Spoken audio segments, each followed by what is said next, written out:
Hey, what's up guys? Welcome to another JavaScript tutorial for iCode Easy. This is actually the third part of the introduction. And I want to explain to you guys in a little more detail what the addEventListener method does. So let's delete everything except for these two lines.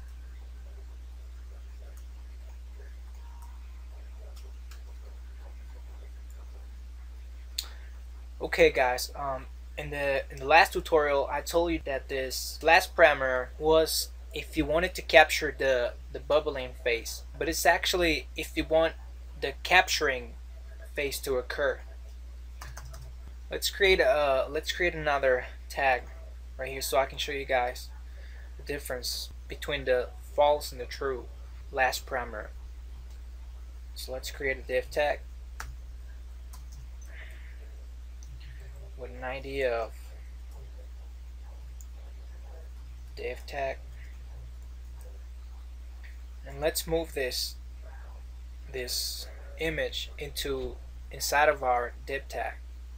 Let's press if you're using Windows, press Ctrl Shift up.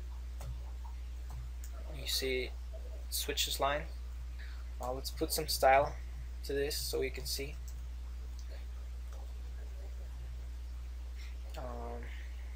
Width 300 pixels. Height, border, solid black. Okay, so there it is. See, if we click the image, the event is triggered. So let's add an event listener to this div tag so we can see the difference between true and false. Let's use our document object, document dot get element by ID.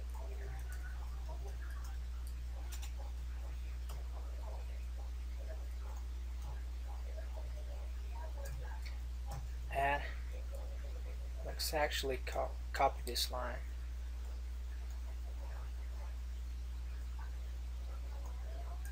Div. Alright, so you see, if we click inside the div tag, the div is triggered. But if we click inside of the image, you see that the div contains the image. So both events are triggered. Now the difference between the true and the false is if you want the capturing phase to occur. Okay, watch this. This is how it works. Capturing. You see, we have our image inside this div tag, and this div tag is inside of the body tag, and this body is inside of the HTML tag. So the HTML tag represents the document, and then we have the body tag, and then the div tag, and at the end the image. The capturing happens when you click the div tag. It goes from the document and then the body and then the div tag. Since the image is inside this div tag, both events are triggered. The bubbling, it's exactly the opposite. So let's copy this and paste it.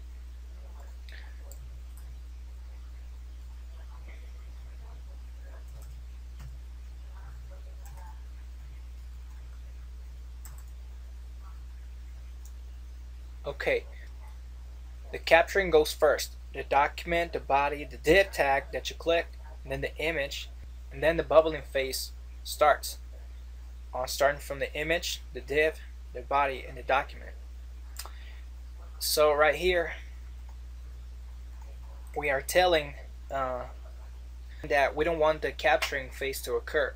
So it's gonna skip this, and it's gonna trigger this image event listener, and then the one from the div, this one right here.